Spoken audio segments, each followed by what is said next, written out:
Hola, bienvenido a Pixoguías. Somos Rodrigo y Sofía y este es un video resumen de la guía Ceneval EGEL Plus más 100 reactivos de ejemplo que está disponible en nuestro canal de YouTube. Te dejamos el enlace de ese video en la descripción. En este video únicamente revisaremos ejemplos de reactivos del área que estás viendo en la pantalla en este momento, tal como se pueden encontrar en nuestras guías resueltas. Estos reactivos tienen la misma complejidad que el EGEL Plus, por lo que si deseas revisar el video completo con los ejemplos de reactivos de todas las áreas, así como las diferentes versiones de guías que manejamos, te dejamos los enlaces correspondientes en la descripción de este video, así como los enlaces a nuestra tienda en línea y medios de contacto. Recuerda, todos nuestros videos ya cuentan como un muestrario en sí mismo. Sin más, comenzamos.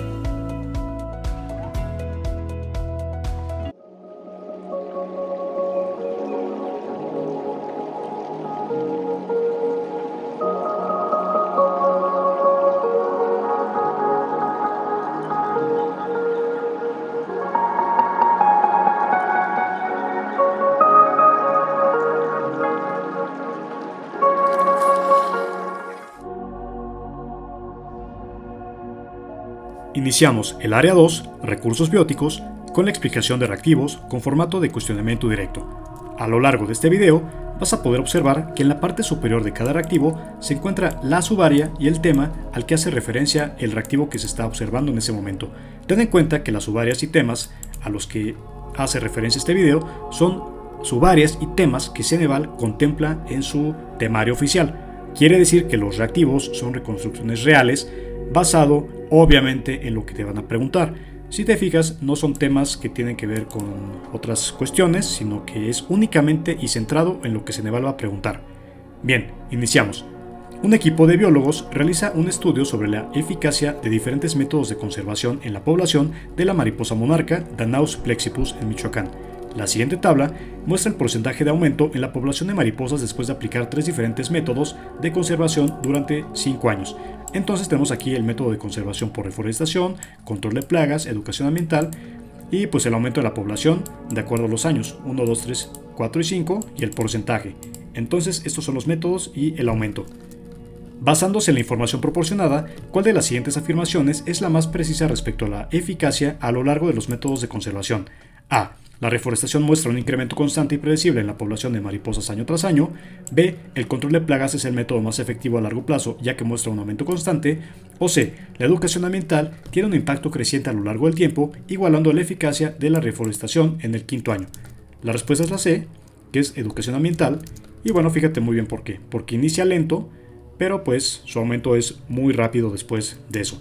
Y es que según la tabla, la educación ambiental comienza con el menor aumento en el primer año, pero muestra un crecimiento acelerado en los años siguientes, alcanzando un aumento del 15% en el 5º año, igual que la reforestación. Esto sugiere que aunque la educación ambiental tiene un inicio lento, su impacto se incrementa significativamente con el tiempo, haciendo que a largo plazo sea tan eficaz como la reforestación en el aumento de la población de mariposas. Aquí tenemos un reactivo de bioestadística. En un estudio sobre la variabilidad genética de la población de jaguares, pantera onca en la península de Yucatán, se realizó un análisis estadístico para evaluar la diversidad genética en las 3 áreas protegidas, Calakmul, Siancán y Ría Lagartos. La siguiente tabla muestra el índice de diversidad genética H y el número de alelos por locus A en cada área. Entonces tenemos aquí las áreas de Calakmul, Ría Lagartos, bueno más bien aquí sería Siancán y Ría Lagartos aquí. El índice de diversidad genética de Calakmul de 0.75, de Siancán de 0.82 y de Ría Lagartos de 0.68 y alelos por locus A de Calakmul de 6, de Siancán 9 y Ría Lagartos de 4. ¿Cuál de las siguientes conclusiones es la más adecuada basada en los datos? A. Ría Lagartos tiene la mayor diversidad genética debido a su menor número de alelos por locus. B. Siancán presenta la mayor diversidad genética reflejada en su alto índice de diversidad y mayor número de alelos. O C. Calakmul y Siancán tienen diversidades genéticas similares debido a sus índices de diversidad cercanos. La respuesta es la B, que es Siancán. Aquí, bueno, debería decir Siancán, pero bueno, esto es justamente la B, justamente en el orden que se está redactando. Y vamos a ver por qué. Bien, de acuerdo con la tabla, Siancán tiene el mayor índice de diversidad genética, H0.82, y el mayor número de alelos por locus 9, lo que indica que esta área protegida presenta la mayor diversidad genética entre las 3 estudiadas. Los índices más altos de diversidad genética y un mayor número de alelos sugieren una mayor variabilidad genética, lo que es crucial para la salud y la adaptabilidad de las poblaciones de jaguares. Entonces esto lo podemos ver justamente aquí. Seguimos adelante y dice así: la quitridiomicosis es una infección micótica potencialmente letal que afecta negativamente a algunas poblaciones de ranas. La incidencia y la gravedad de la infección por hongos pueden variar con el tiempo. ¿Cuál de las siguientes afirmaciones describe mejor los cambios en la población de ranas que se representan en el modelo presentado? Bien, entonces aquí tenemos que en el orden, o más bien en el eje de las X, están los años de estudio. Vemos que es del 1 al 22.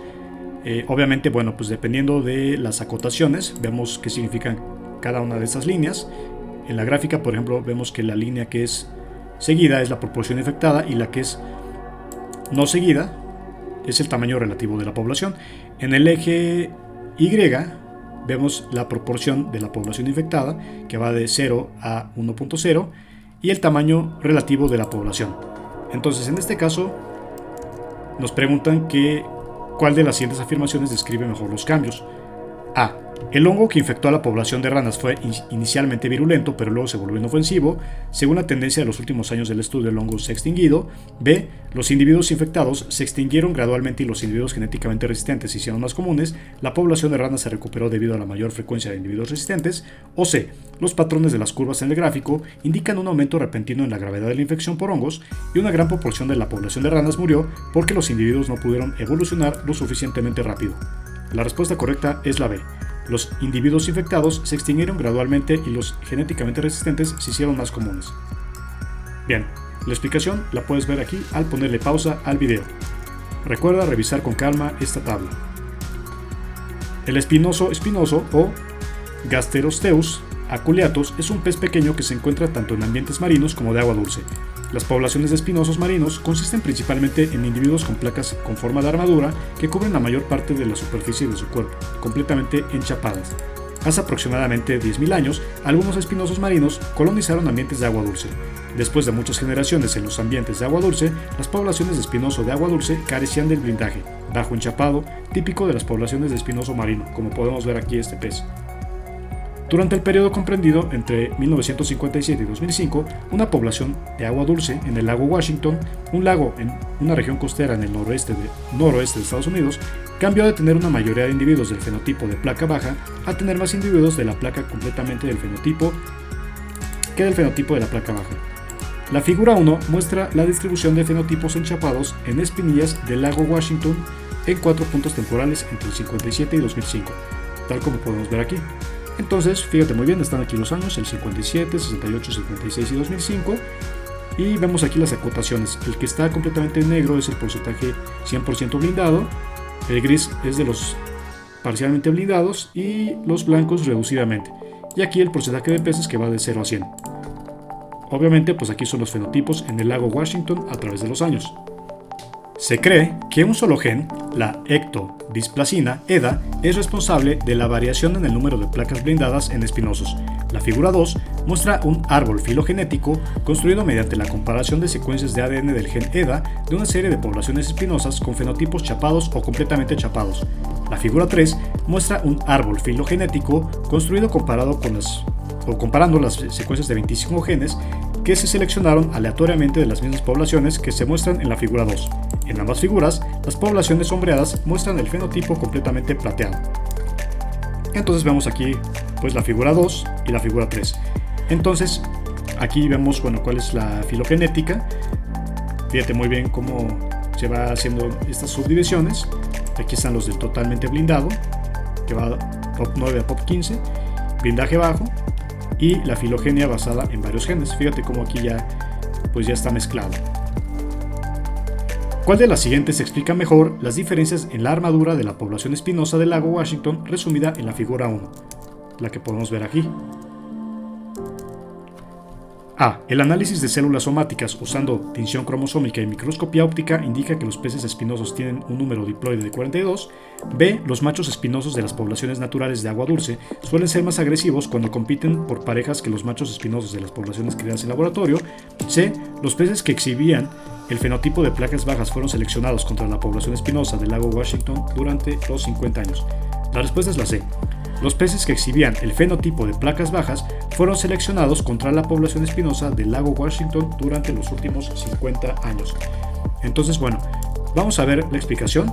Dice que la figura 1 indica un cambio en la distribución de fenotipos, o sea, las placas en la población de peces, mostrando un aumento en el fenotipo de placas bajas y disminución en el fenotipo blindado completamente.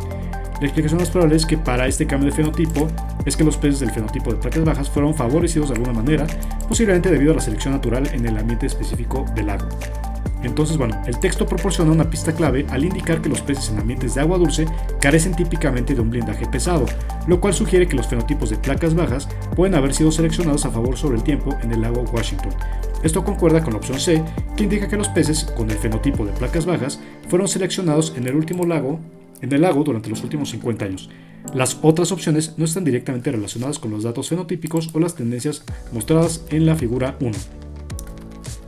En un estudio para el ordenamiento ecológico territorial en la reserva de la biosfera Mariposa Monarca en Michoacán, se identificaron 3 zonas principales basadas en sus características ecológicas y socioeconómicas: zona núcleo, zona de amortiguamiento y zona de transición. Cada zona tiene regulaciones específicas para el uso del suelo y actividades permitidas. La zona núcleo es la más restrictiva, enfocada en la conservación estricta. ¿Cuál de las siguientes actividades estaría permitida en la zona núcleo? A. Desarrollo de infraestructura turística. B. Agricultura de pequeña escala. O C. Investigación científica y monitoreo ambiental. La respuesta correcta es C, que es investigación científica y monitoreo ambiental. La explicación es que en una reserva de biosfera, la zona núcleo es típicamente la más protegida y está dedicada a la conservación y estudio del ecosistema. Por lo tanto, actividades como la investigación científica y el monitoreo ambiental son generalmente permitidas, mientras que el desarrollo de infraestructura turística y la agricultura están restringidos para preservar la integridad del ecosistema. Un equipo de investigadores en Baja California Sur está diseñando un proyecto para evaluar el impacto de la pesca comercial en las poblaciones de tortugas marinas. El proyecto incluirá un componente de muestreo de campo y análisis de datos. Para obtener una estimación precisa de la población de tortugas, los investigadores deben seleccionar un método de muestreo adecuado. ¿Cuál de los siguientes métodos de muestreo sería más apropiado para ese estudio? A. Muestreo aleatorio simple. B. Muestreo estratificado. O C. Muestreo sistemático. Bien, te dejamos este reactivo para que le pongas pausa al video y lo revises con calma. En un experimento, los investigadores determinaron la abundancia relativa de 2 especies bacterianas encontradas en el rumen del ganado. El rumen es una parte del estómago que actúa como una cámara de fermentación en el ganado y otros rumiantes. En la tabla se muestran resultados de antes y después de un cambio brusco en la dieta del ganado. La tabla que veremos es esta. Según los resultados, ¿cuál de las siguientes explica mejor por qué debería revisarse la hipótesis inicial? Entonces aquí están las opciones de respuesta, pero vamos a ver qué es lo que nos piden. Los investigadores realizaron un experimento controlado para investigar el efecto de la dieta en la salud del ganado vacuno. La hipótesis inicial fue que un cambio abrupto en la dieta haría que se beneficiara al ganado vacuno al reducir el tamaño de las poblaciones bacterianas que viven en los sistemas digestivos del ganado. En este caso, tenemos aquí la tabla, vemos que está la dieta, vemos que es antes del cambio, después del cambio. La dieta principal consiste en heno y grano, y el tipo de carbohidrato principal suministrado en la dieta para heno es celulosa, almidón. La abundancia de Streptococcus bovis en el rumen es baja para antes del cambio y heno, y después del cambio es alta. De Ruminococcus albus en el rumen, antes del cambio es alta y después del cambio es baja, y el pH en las secreciones del rumen es de 6 a 7, antes del cambio y después es de menos de 5.6. Y los signos de alarma en el ganado, antes del cambio es ninguno y después del cambio es débil. En el experimento, los investigadores determinaron la abundancia relativa de 2 especies bacterianas encontradas en el rumen del ganado. El rumen es una parte del estómago que actúa como una cámara de fermentación en el ganado y otros rumiantes. Entonces, ¿cuál de las siguientes explica mejor por qué debería revisarse la hipótesis inicial? A. Las dietas eran demasiado similares, ya que la celulosa y el almidón son carbohidratos obtenidos de las plantas que comen. B. La abundancia de una de las especies bacterianas aumentó en respuesta al cambio en la dieta. Y C. La capacidad del fluido ruminal para resistir los cambios en el pH contrarrestó los cambios en la diversidad de microorganismos. La respuesta es la C. La capacidad del fluido ruminal para resistir los cambios en el pH contrarrestó los cambios en la diversidad de los microorganismos. En este caso, la tabla muestra que después de un cambio en la dieta de alto en celulosa, grano, alto en almidón, la abundancia relativa de las especies bacterianas cambió significativamente. Streptococcus bovis aumentó baja a alta y Ruminococcus albus disminuyó, alta a baja. El pH disminuyó de 6 a 7 a menos de 5 o 6, lo cual en un ambiente más ácido puede ser perjudicial para el ganado, como lo sugiere la aparición de signos débiles de alarma. Bien. Como parte del estudio rápido para observar la actividad de los organismos fotosintéticos en un lago de zona templada, se realizaron mediciones de la penetración de la luz a diferentes profundidades del agua. Los resultados se presentan en el siguiente gráfico. Tenga en cuenta que los valores más altos de penetración de luz indican una mayor cantidad de luz que llega al agua a esa profundidad. Bien, en este caso aquí podemos ver las unidades que van de 0 a 900 de luz, que es de microen sobre metro, y la profundidad del agua en metros. Entonces vemos que aquí va de 0 a 25 y aquí de luz microen metro de 0 a 900. Entonces, según los datos anteriores, ¿cuál es el nivel de agua más profundo en el que se espera que la penetración de la luz sea de al menos 200 microen? Y nos piden proporcionar la respuesta más cercana a la décima de metro. Entonces, en este caso tenemos que es X, o sea, lo que estamos buscando, que es la cifra que nos están pidiendo, ya sea que sea menor o igual a 1.2, pero menor o igual a 1.8, o igual a 1.2, pero menor o igual a 1.8, o igual a 1.8, pero menor o igual a 1.2. Aquí pues es otra forma de mencionarlo, es otra nomenclatura, pero es lo mismo, lo que está aquí a la derecha. En este caso, como parte de este estudio, bueno, lo que vamos a hacer es justamente trazar aquí lo que nos están pidiendo, más o menos donde está el 200, más o menos vendría siendo por esta zona, donde tenemos aquí el 2, es 1, 2, entonces más o menos vamos por acá. Y lo que nos están pidiendo es mínimo 200 de microen, cuánto es la profundidad que podría alcanzar. Entonces en este caso, como obviamente pues no tenemos un absoluto, ya que pues esta es una tabla que nos están presentando, vemos que la respuesta es la A, que es menos de 1.2, pero menos de 1.8, porque es lo que trazamos aquí. Al hacer la intersección solamente se pueden establecer aproximados y no absolutos. Entonces, bueno, justamente pues es lo que tenemos aquí. Y no podemos asegurar que es igual a 1.8 porque, como te comentaba, pues obviamente esta tabla es un aproximado, no tenemos valores absolutos. Bien, te dejamos este reactivo para que lo respondas tú solo, simplemente tómate el tiempo para analizar poco a poco las cifras, las tablas como lo vimos más adelante. En el marco de un proyecto de conservación de humedales en el estado de Tabasco, México, un equipo de biólogos planea implementar una campaña de educación ambiental dirigida a las comunidades locales. El objetivo es aumentar la conciencia sobre la importancia de los humedales y promover prácticas sostenibles. El equipo debe decidir cuál será el medio más efectivo para llegar al público objetivo. ¿Cuál de los siguientes medios sería más adecuado para la difusión de esta campaña de educación ambiental en la comunidad local?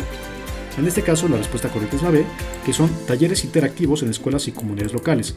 Por ejemplo, publicaciones en revistas científicas internacionales o conferencias en simposios internacionales de biología no son parte de la respuesta correcta.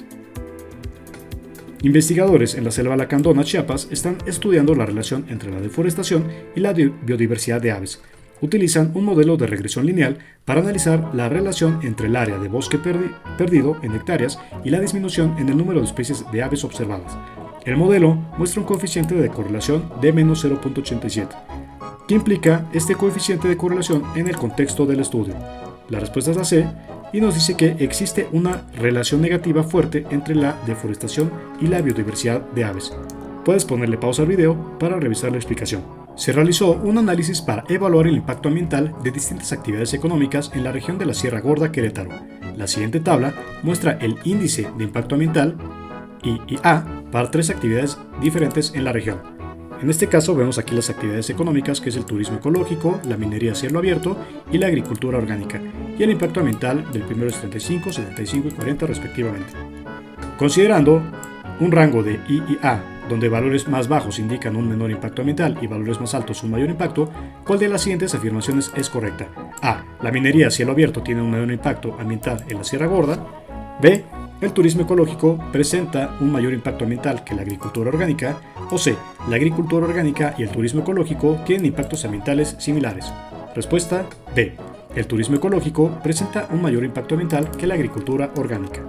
Puedes ponerle pausa al video para revisar la explicación. Bien, iniciamos con la subárea 2.3 Bioestadística con el tema tipos de muestreo. Un micólogo desea determinar la distribución del hongo micorrícico del género Boletus en un bosque. El hongo se caracteriza por estar asociado a las raíces de coníferas, fructifica a porcentajes de humedad aproximadamente del 80% y a pH 7.4 en el sustrato. El tipo de muestreo que se debe utilizar para llevar a cabo la investigación es A. Aleatorio, B. Preferencial o C. Mixto. Respuesta: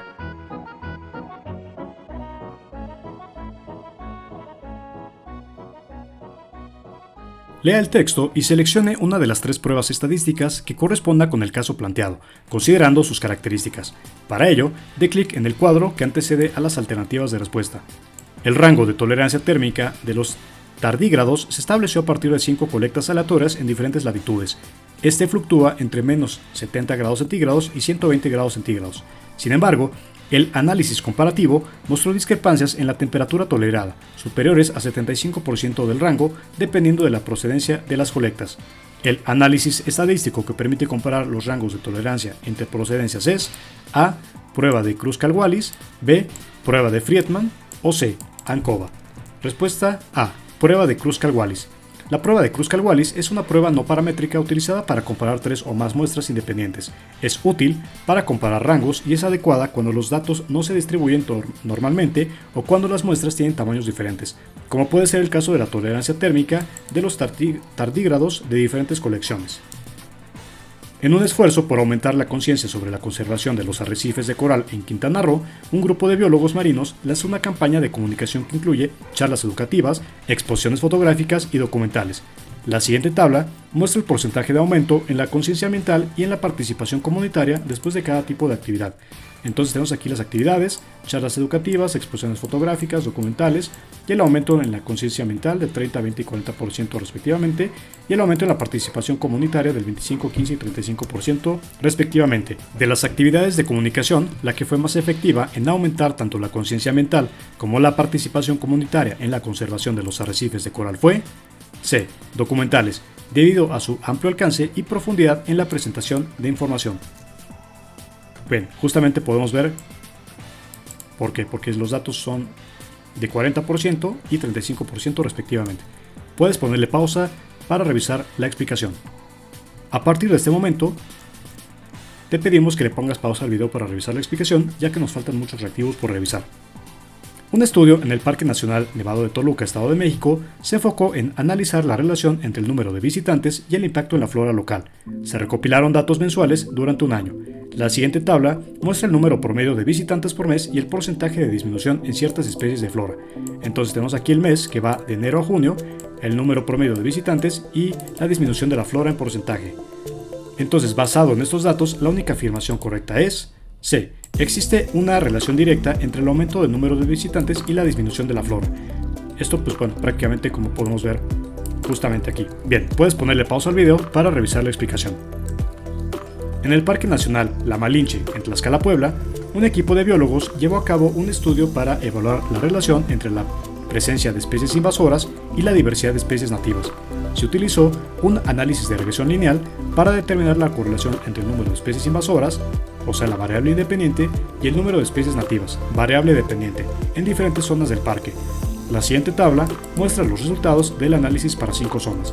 Entonces tenemos aquí del sitio A al D, y pues el número de especies que vemos aquí de acuerdo al sitio. Aquí vemos las estrategias de restauración como la reforestación con especies nativas, con exóticas, control biológico de especies invasoras, creación de reservas naturales y sin intervención o control. Analizando los datos, determine cuál de las siguientes estrategias de restauración ha sido más efectiva en la recuperación de la biodiversidad en el área afectada, A, C o D. En este caso la respuesta es la C, que habla del sitio D. En este caso la creación de reservas naturales, porque hubo un número de especies de 150. Lea el texto y seleccione uno de los 3 tipos de pruebas estadísticas que corresponda con el caso planteado, considerando sus características. Para ello dé clic en el cuadro que antecede las alternativas de respuesta. Se requiere determinar si existen diferencias significativas en el tiempo de cicatrización y el tiempo o el tipo de cicatriz en ratas frente a la estimulación de un fotosensibilizador endógeno, que es la protoporfirina 9, o exógeno azul de metileno mediante un haz de luz de 635 nanómetros por 60 segundos. El tipo de variable independiente utilizado en este problema de investigación es A. Ordinal, B. Nominal o C. Intervalar. Respuesta B. Nominal. La explicación es que el tipo de variable independiente en este contexto es nominal, ya que se refiere a categorías sin un orden inherente. Los dos tipos de fotosensibilizadores, endógeno y exógeno, son categorías distintas y no implican una jerarquía o secuencia, lo cual las define como nominales. Y las variables ordinales tendrían un orden, como clasificaciones o rangos, y las variables intervalos o numéricas con intervalos iguales, lo cual no aplica en este caso. Iniciamos ahora con reactivos de ordenamiento. Un grupo de investigadores realiza un estudio complejo sobre la diversidad genética en poblaciones de la tortuga marina careta careta en el Golfo de México. Para esto, recolectaron muestras genéticas de 500 tortugas de 5 entidades o diferentes localidades a lo largo del Golfo. Cada localidad aportó 100 muestras. Utilizando secuenciación de ADN, los investigadores identificaron un total de 150 alelos distintos en un locus específico relacionado con la resistencia a una enfermedad.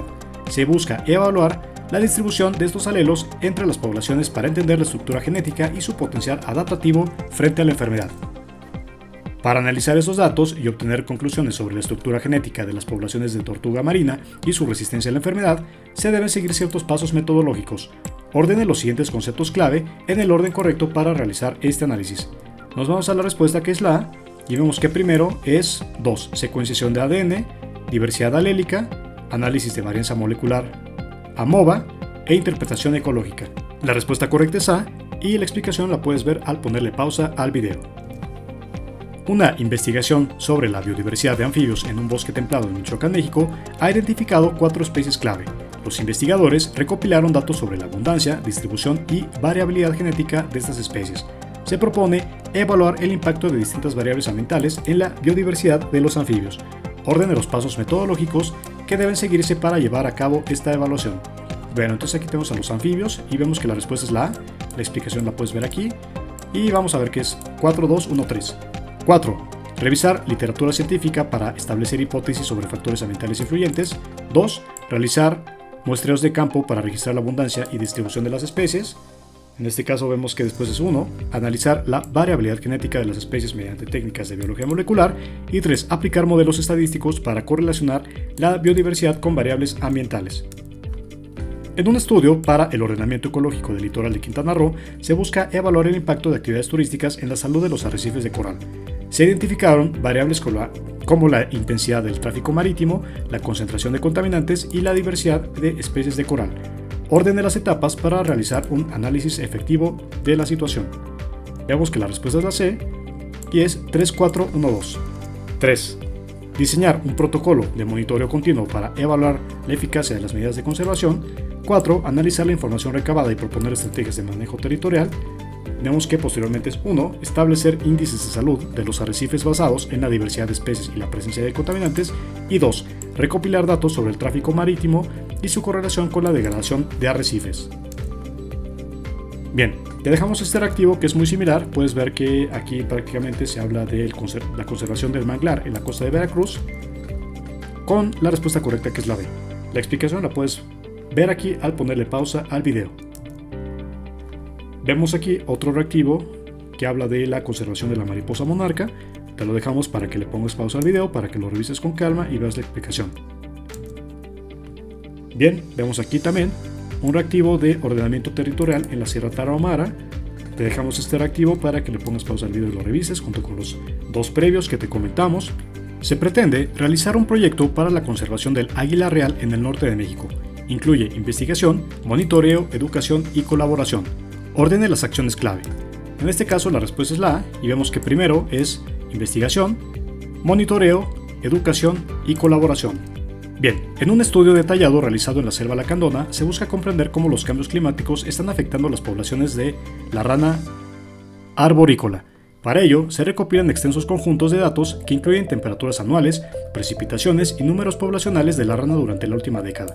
Utilizando técnicas avanzadas de análisis estadístico, el objetivo es descifrar las tendencias poblacionales y correlacionarlas con los patrones climáticos específicos. Para un análisis coherente y exhaustivo de la situación, se necesitan organizar adecuadamente los pasos metodológicos. En este caso, vemos que la respuesta es la A, y primero es recolección, modelado, análisis e interpretación. Continuamos ahora con reactivos de relación de elementos.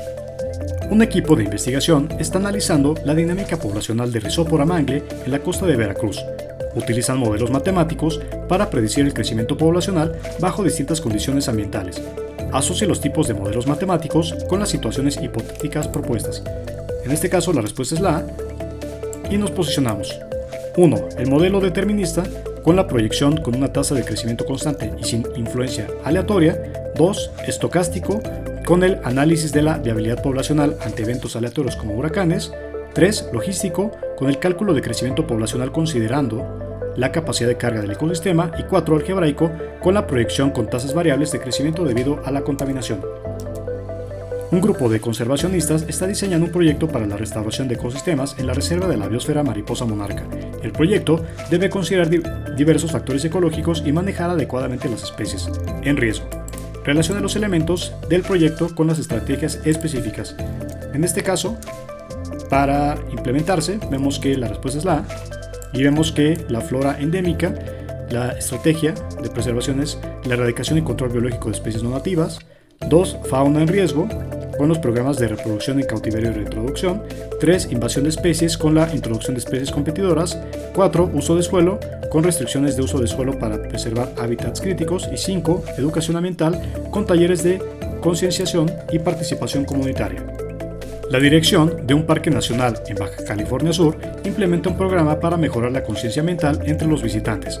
Este enfoque interdisciplinario integra ciencia, tecnología y participación social. Asocia las herramientas de difusión con los públicos objetivo correspondientes para maximizar la eficiencia del programa. La respuesta es la B y nos dice que 1. Exhibiciones interactivas con visitantes del Parque Nacional. 2. Publicaciones científicas con comunidades científicas internacionales. 3. Talleres de campo con público general y familias locales. 4. Conferencias internacionales con autoridades locales y tomadores de decisiones. Y 5. Programas escolares con estudiantes de nivel secundaria y preparatoria. Dentro de los esfuerzos para el ordenamiento territorial de la región del Istmo de Tehuantepec, se identifican factores clave que influyen en la sustentabilidad de sus ecosistemas. Con base en la normativa y estudios recientes, vinculen los factores con las prácticas de manejo sugeridas. En este caso, la respuesta es la A. Vemos que las zonas de amortiguamiento se relacionan con el desarrollo de políticas de uso de suelo y zonificación ecológica. 2. Corredores biológicos con la implementación de corredores biológicos para especies migratorias. 3. Impacto de actividades antrópicas con programas de monitoreo y evaluación del impacto ambiental. 4. Biodiversidad endémica con la restauración de ecosistemas y reforestación con especies nativas. Y 5. Servicios ecosistémicos con la conservación de zonas húmedas y manejo de cuencas hidrográficas. Respuesta A. Un equipo de investigadores está evaluando la efectividad de diferentes protocolos de muestreo para estimar la biodiversidad en los manglares de Yucatán. Para cada método de muestreo se requiere relacionar la técnica estadística más apropiada para el análisis de los datos recopilados. La respuesta es la C, y vemos que los cuadrantes aleatorios se relacionan con las pruebas no paramétricas de Kruskal-Wallis, los transectos fijos con análisis de regresión y correlación. 3. Muestreo por conglomerados con el análisis de varianza ANOVA. 4. Captura-recaptura con modelos de ocupación de especies. Y 5. Puntos de conteo con modelos lineales generalizados GLM. Un equipo interdisciplinario está desarrollando un nuevo método para la evaluación rápida de la salud de arrecifes coralinos en Quintana Roo. Se propone un conjunto de indicadores biológicos y físico-químicos que deben ser validados para su aplicación. Asocie cada indicador propuesto con el método de validación correspondiente. En este caso, la respuesta es la B, y vemos que 1. La cobertura coralina viva se relaciona con el análisis de componentes principales. 2. Diversidad de peces con el análisis factorial exploratorio. 3. Concentración de nutrientes en el agua con métodos de Monte Carlo para incertidumbre. 4. Presencia de especies invasoras con pruebas de hipótesis para comparaciones múltiples. Y 5. Resiliencia a eventos de blanqueamiento con modelado de nicho ecológico. Respuesta B. Y finalmente, investigadores de la Universidad Autónoma de Nuevo León están elaborando una campaña de sensibilización sobre la importancia de los polinizadores en los ecosistemas urbanos. Se han desarrollado varios materiales y estrategias de comunicación. Relacione cada material con el enfoque de comunicación más efectivo según el público objetivo. La respuesta es la B, y vemos que, en este caso, los documentales educativos se relacionan con las narrativas emotivas para fomentar la empatía con la naturaleza. 2. Infografías en redes sociales con el contenido estético para capturar la atención y provocar curiosidad. 3. Talleres interactivos en escuelas con información visual fácil de digerir para el público general. 4 artículos en revistas científicas con datos científicos rigurosos para audiencias especializadas y 5 exposiciones fotográficas en espacios públicos con actividades prácticas para fomentar el aprendizaje experiencial.